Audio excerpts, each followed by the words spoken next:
koonkan aadmiga jooga qof kasta kurbadiisiyo kaskiisuu hadlayaaho dadku waa kalamaan haddii aad kululaato halla boodin ka shee kaalintaada ka qaado dadku waa kalamaane wixii kula wanaagsan qaar baa kohanayee ha kasoomin dhegayste dadku waa kalamaane intaasi waa kaftan waanee markanna ku soo dhowaada xubintii kalamaan masiixo waxaa la sheegay biriga mashallaayo waa la fiican yahay sharusta waa jirtaa meelaha joogtana kama foga shuruka kura shartaa gudbane aan idin warramo isbeddel aan rabnaa wal isbeddeli widay geeka guddoomiyaha gobolku wal beddeli kuri yariisko waa laga beddeli taliyayaal badan oo ciidanka ka mid aan la beddeli taliyaalka ciidanka ka mid aan la beddeli waliina laga beddelay haano badan oo horbahan aragnay timirtiyo dab aan waysanayni reed ma ili absana al isbeddelo muhima haani hortaba goroortiyo dhamiinay maylahangnagi isbeddel baanu rabnaa ballahaydana haani hore maylahangnagi mas wanaaga gobolka lankafado hayna see wal anjiran ana yaabay wareedha war ma haysaane madaxweynaha xaalad degdeg uu dalku ku soo rogay ciidamadana wuxuu yidhi waa inay heegan galaan dhammaantood cid kastoo laga shakiya in madax laga toogto amarku war madaxweynaha miyaan dalka dad ka joogin waryaada war ma haysiin madaxweynaha Soomaaliya al-shabaab wuxuu u qabtay 2 bilood inay isku soo dhiibaan hadday is soo dhiibi waayaan waxa uu yiri waa ay eedayaan wayna ka shalaynayaan waxa la yaabanahay madaxweynaha ciidanka uu ku hanjabayo xagee joogaan ragow maanta gabadha ka roonaatay raggii Soomaaliyeed war ma haysaane gabadhaas maanta markeexida Muqdisho lagu qabtay $1 oo meerkeeda ayay wax ku wareejisay nin la dhaho Abwaanguure waxayna tiri dadka abaarta ku dhacday hal gaar hadda gabadhaas waxay sameysay wax aan waligeed ba hore loo arag walla furo meher jalisi hayti ad geerad ma diwidaadka kida hoos ku wadan ku qaasay ana nadaasi ka goradaa inoo la ku furaayo aan meher kale ka siyaw naaya ragga uu gafin wax lacagta bixiyay soo rag ma ah markaad leedahay ragga naagaha ka fiican wariyana rag waxay diiban baa naagaha bixiyaane naga aamus yaray shaagaada naga gado ayadaba wax lagu meeri waa rage war ragade wax bixinayaan waa kuwa caloolaha waaweyn oo baqaarada dhex fadhiyaan hadee wax bixinaya ma bixiyaan lacag gabadha intay xoolo ka lahayd bixisay waryaalahan warba mantika haya madaxweynaha Khaatumo ninkii sheegan jiray aan cirka u dirnay markuu xuduudayadii iyo dhulkayga uu faraha la soo galay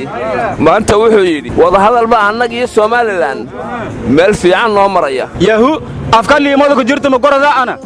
ali khaliif galeera madaxweynaha Soomaaliya la ku waaliyay artay war edab yeelo wariya yaalan xabsiga maleeraha linti ku cabinay horta wali midii xiriyaan wariye coldoon ama wala soo siiday adan wariyihii raadiyo kulmiye wali dhuuso mareeb ayuu ku xidhay war waxa la yiraahdaa cadaada maanta waxa tagay wasiirka arrimaha gudaha ninka la yiraahdo Juxa wuxuuna ka dhisaa maamul ballaaran oo ilaa dhuuso mareeb ilaa gaalka isku xira marka Juxa magaca la yiraahdo carruurta lagu dheelsiin jiray xaquu ragnimada ninku ka keena kuwa ka horeeyay waa samay waayeen adeer Juxa ma ninkii dameerka wadan jira Masriga haba wareenan gaftay wasiirka arrimaha gudaha waay tilaabo sharciyaysan ay lagu qaadnaa wareeda war ma haysaane shabeelada dagaal xoogan ka socdo soo xalay u bilowday ilaa maantana wuu socdaa ilaa xilligan oo qoraxdu saane u kulushahay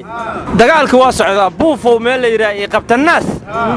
ayuu ka socdaa dagaalka waxaana dagaalamaya al-shabaab iyo ciidanka xoogga dalka Soomaaliyeed waraadar ma dagaal baa ku jiri doontaan ilaa qiyaamaha war waa shabeellaha dhexe meesha lagu dagaalamayo dadka qabiilka isku dilayaano tuulooyinka lagu gubayo oo beerihii iyo maxaan ku yiraahdaa xoolihii la isku diray doonka kuna hoolaas sheegata ta waraabayaan webiga dhaafi gobolka lileeye hiiran dhaafay dhato wax ka dareer hoolaas sheegaskiin waraabayaan war hiiran ma jire hirshabeelle korkaaga isku soo kuday waryaalahan warba mantika haya nin Tansaaniyaana ayaa gabadhu dad u jeclaa ayaa asagoo xabaalaya oo xabaasho macailkii u dhameeyay la qabtay oo la warwa soo tannool marka dabeedna wuxuu yiri sheekhayga ayaa ii sheegay qofka dad ugu jeclayd haddii aad xabaashood ilka dhigto lacag aad u fara badan ayaad heli doontaa sharta shiriyadaw kaasa sheeg ah wariya shayuuqda walninka sheegdo kaasi hiro wala eray wariya ma sheeg ma wareeda war ma haysaane Itoobiyaanka ceelbuur ka baxay ilaa iyo dhuuso mareeb intay sii socdaan dadka shacabka ay bay lahaynayaan warhayada qaramada midoo u qaabilsan xuquuqda aadanaha ayaa Itoobiyaanka ku eedeysay inay dadka rayidka ay dhamayso marka oramadii xitaa ay ka dhigeen maroodo meel isku guurawgeeda oo ku dhamaayay wadheega jiri